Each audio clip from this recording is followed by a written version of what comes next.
Shark tank India season 2 के third episode में एक स्टार्टअप आई जिसका नेम है कंबूचा। ये नाम आप लोगों ने पहली बार सुना होगा बिकॉज ये टेस्ट ऑफ अमेरिका है एंड ब्रांड ऑफ अमेरिका है बिकॉज फॉरेन में इसे ज़्यादा पीते हैं लोग। तो इस ब्रांड की जो फाउंडर्स हैं वो दो सिस्टर्स हैं, एक का नेम है एरिला एंड एक का नाम है रिबेक। ये दोनों बहनें आप सोच रहे होंगे कि अभी आई हैं इंडिया में या फिर पहले से इंडिया में रह रही होंगी, तो इसके लिए आपको वीडियो फुल देखना होगा। लेकिन आपको पहले चैनल को सब्सक्राइब करना होगा और शेयर करना होगा अपने सारे फ्रेंड्स एंड फैमिली के साथ में। तो एरिला एंड रिबेक का ये कहना है कि जो भी लोग हैं उनका सबसे ज़्यादा जो हेल्थ इशू आता है वो शुरू होता है पेट से, यानी कि पेट में एसिडिटी, गैस, है ना। तो इस टाइप की जो प्रॉब्लम है पेट से शुरू होती है। ये जो कंबूचा है ये इंडियाज़ फर्स्ट ये ड्रिंक है। इससे पहले ये जो ब्रांड है फॉरेन में सबसे ज़्यादा चलता है, लेकिन इंडिया में अननोन है हमारे यहाँ के लोगों के लिए। स्टार्टअप का नेम है एटमॉस्फेयर कंबूचा। ये जो कंबूचा ड्रिंक है ये बना है made by fermenting green tea and bacteria yeast से। एरिला एंड रिबेक का ये कहना है कि हमारा जो एटमॉस्फेयर कंबूचा है ये आपको मिलेगा स्टारबक्स में एंड ब्लू टोकाई में, और इनका खुद का जो अपना D2C का प्लेटफॉर्म है उसके ऊपर भी इनका ये जो प्रोडक्ट है अवेलेबल है। एरिला एंड रिबेक का ये कहना है कि ज़्यादातर हम दोनों जो बहनें हैं ये ध्यान दे रही हैं कि वुमेन एंटरप्रेन्योरशिप को कैसे बढ़ाया जाए। दैट्स वाई इनके कंपनी में जो वर्क फोर्स है वो सबसे ज़्यादा वुमेन्स की है, यानी कि ये वुमेन्स को ही अपने यहाँ पे एम्प्लॉयमेंट देती हैं काम करने के लिए। एंड इनके इन्वेस्टमेंट का जो डिमांड है वो है 75 लाख रुपीज़, वो भी 3% की इक्विटी पे। तो जो कंपनी का वैल्यूएशन हुआ वो हुआ 25 करोड़ का। गाइज, आप सभी के माइंड में दो क्वेश्चंस आ रहे होंगे। एक क्वेश्चन तो ये है, क्या इस कंबूचा ब्रांड को यानी कि दोनों फॉरेनर सिस्टर्स को इन्वेस्टमेंट मिला या फिर नहीं मिला, और ये दोनों क्या अभी इंडिया आई हैं या इससे पहले वो आ चुकी थी या फिर रहती ही यहीं पे हैं या फिर स्टार्टअप के लिए ही इंडिया आई हैं। फॉरेनर सिस्टर्स का ये कहना है कि हमारे फादर 1992 में ही इंडिया आ चुके थे और यहीं पे पूरी फैमिली सेटल हो गई थी। जो रिबेक है इनका ये कहना है कि उनके जो फादर हैं IIT कानपुर में मैकेनिकल इंजीनियर के तौर पे जॉब करते थे, और जो रिबेक हैं वो 1.5 साल की थी तभी इंडिया आई थी अपने फैमिली के साथ, और जो उनकी बहन है एरियला ये यहीं पे पैदा ली हैं, यानी कि मेड इन इंडिया। जैसे इनका कंबूचा ब्रांड है वैसे ही एरियला मेड इन इंडिया है। तो शार्क्स का ये पूछना था कि आपका ये जो ब्रांड है एटमॉस्फेयर कंबूचा इसका मैन्युफैक्चरिंग कहाँ होता है।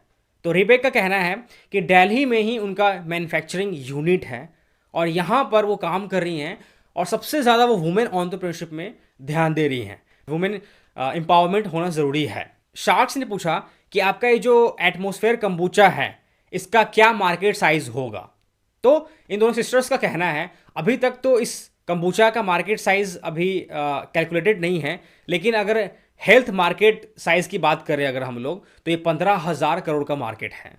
गाइज, अब जो मैं डिस्कस करने वाला हूँ ध्यान से सुनिएगा, बिकॉज इसके कारण ही कंबूचा ब्रांड को जो इन्वेस्टमेंट है उसको मिलने में दिक्कत हुई थी। शार्क्स ने पूछा कि इसका रेट क्या है प्रोडक्ट का।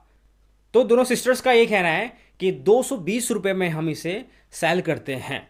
तो वहीं पे जो शार्क्स थे थोड़ा सा सोचने लगे इसका जो प्राइस है ये थोड़ा सा हाई है।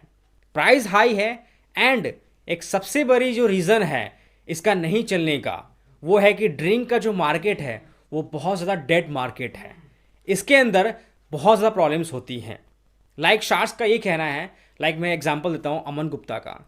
अमन गुप्ता का ये कहना है कि सबसे पहले तो मैंने इस ड्रिंक को भी टेस्ट किया है, लेकिन इससे पहले मैंने इसके बारे में नहीं सुना था कि कंबूचा कोई ड्रिंक भी होता है, और 99.9% इंडिया में जो लोग हैं उन्हें पता नहीं है कि ये कंबूचा भी बोलते हैं इसे। इसके बारे में पता ही नहीं है तो लोग कैसे खरीदेंगे इसे, बिकॉज ये फॉरेन का ब्रांड है। अमिता थापर का कहना है जो कोल्ड चैन प्रोडक्ट है सबसे ज़्यादा दिक्कतें इसमें होती हैं, तो ये एक बहुत बड़ा रीज़न है। बाकी शार्क्स का भी यही मानना है। अनुपम मित्तल भी यही कह रहे थे कि ये जो बेवरेजेस का जो मार्केट है ये सबसे डेड मार्केट होता है, इसके अंदर हमेशा लॉस होती है।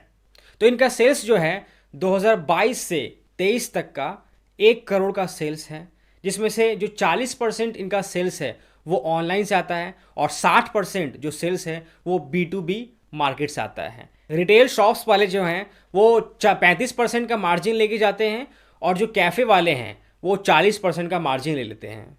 फॉरेनर्स सिस्टर्स का ये कहना है हमारा एक और जुगाड़ बिजनेस मॉडल है। तो शार्क्स हंसने लगे कि इंडियंस भी इतना हिंदी नहीं बोल पाते हैं जितना कि फॉरेनर्स बोल रही हैं, जुगाड़ शब्द का यूज़ कर रही हैं।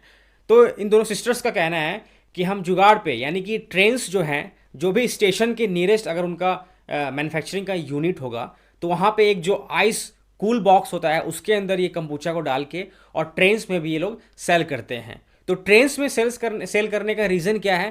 बिकॉज जानते हैं खाते पीते लोग इधर उधर सफ़र करते हैं, ट्रैवल करते हैं, तो गैस पेट में एसिडिटी ये सब तो होती है, तो वहाँ ट्रेन में ज़्यादा इनका प्रोडक्ट बिकेगा, तो इनका जुगाड़ वहाँ पे काम आया। बाकी शार्क्स ने मना कर दिया इन्वेस्टमेंट करने को इन दोनों सिस्टर्स के ब्रांड कंबूचा पे।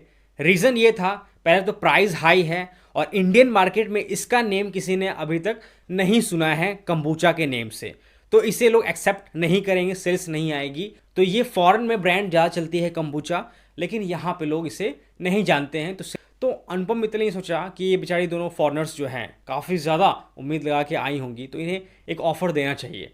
तो अनुपम मित्तल ने 75 लाख रुपीज़ का ऑफ़र दिया, वो 20% की इक्विटी पे।